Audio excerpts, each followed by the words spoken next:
बिस्मिल्लाहिर्रहमानिर्रहीम। आज हम पढ़ेंगे एंडोप्लाज्मिक रेटिकुलम। एंडोप्लाज्मिक रेटिकुलम की हिस्ट्री क्या है? 1945 में पोर्टर ने इसे डिस्कवर किया था। इसकी डिफिनीशन क्या है? ये हमारे पास सिस्टर्नी का एक नेटवर्क होता है जो हमारे पास न्यूक्लियर मेम्ब्रेन से लेकर प्लाज्मा मेम्ब्रेन तक फैला हुआ होता है। ठीक है, ये हमारे पास सिर्फ और सिर्फ यूकैरियोटिक सेल में होता है, प्रोकैरियोटिक सेल में नहीं होता। यूकैरियोटिक सेल में ये इसलिए होता है क्योंकि यूकैरियोटिक सेल में मेम्ब्रेन बाउंडेड ऑर्गेनेल्स होते हैं, जबकि प्रोकैरियोटिक सेल में हमारे पास मेम्ब्रेन बाउंडेड ऑर्गेनेल्स नहीं होते।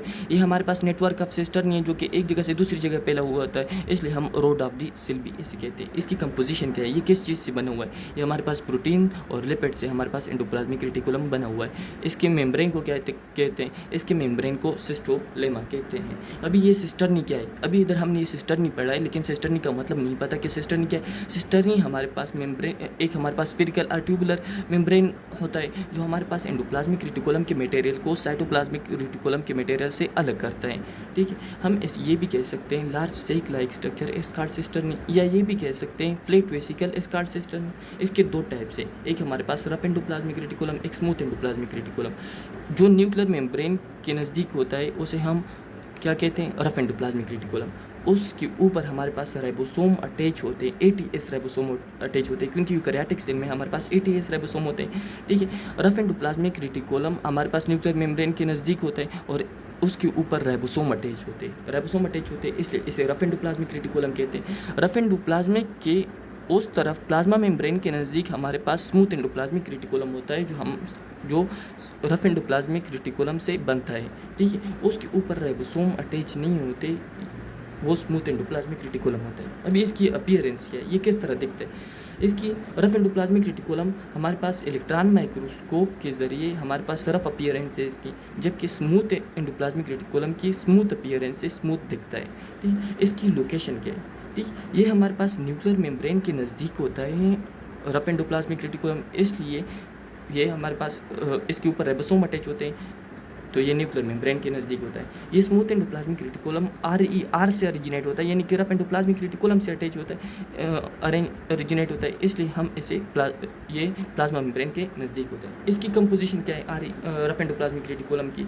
ठीक है, इसका जो मैट्रिक्स होता है, यानी कि बाहर एक साइटोप्लाज्म होता है, एक रफ एंडोप्लाज्मिक रेटिकुलम के अंदर होता है। ठीक है, वो हमारे पास सिर्फ और सिर्फ एंजाइम से बना होता है, जबकि स्मूथ एंडोप्लाज्मिक रेटिकुलम का जो मैट्रिक्स होता है वो हमारे पास एंजाइम और आयन दोनों से बनता है। ठीक है, ये हमारे पास कहाँ इसकी मकदार ज़्यादा होती है? आर की। आर हमारे पास उन सेल में ज़्यादा होता है जिनमें प्रोटीन सिंथेसिस का किरदार ज़्यादा होता है, और स्मूथ एंडोप्लाज्मिक रेटिकुलम उन सेल में ज़्यादा होता है जिनमें लिपिड सिंथेसिस ज़्यादा होता है। अभी इन दोनों का फंक्शन क्या है? पहले हमने पढ़ा एंडोप्लाज्मिक रेटिकुलम, जिसके दो टाइप्स हमारे पास आ रहे हैं, एक रफ एंडोप्लाज्मिक रेटिकुलम, एक smooth endoplasmic reticulum.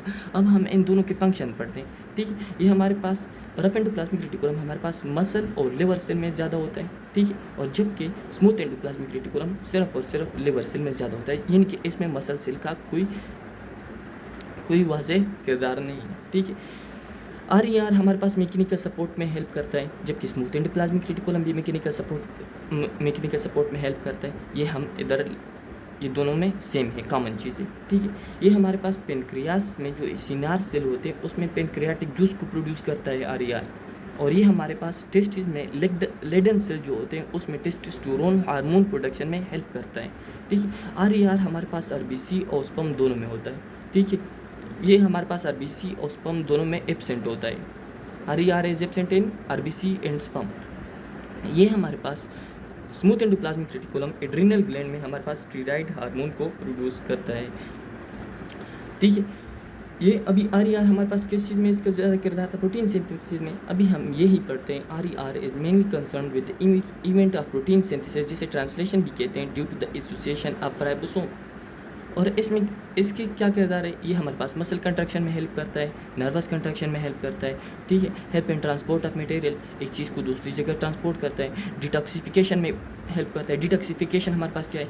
Conversion of harmful substances into useful substances is called as detoxification. जब हमारे पास गंदी अशिया को एक यूज़फुल अशिया में चेंज कर रहा हूँ तो उसे क्या कहते हैं? डिटॉक्सिफिकेशन।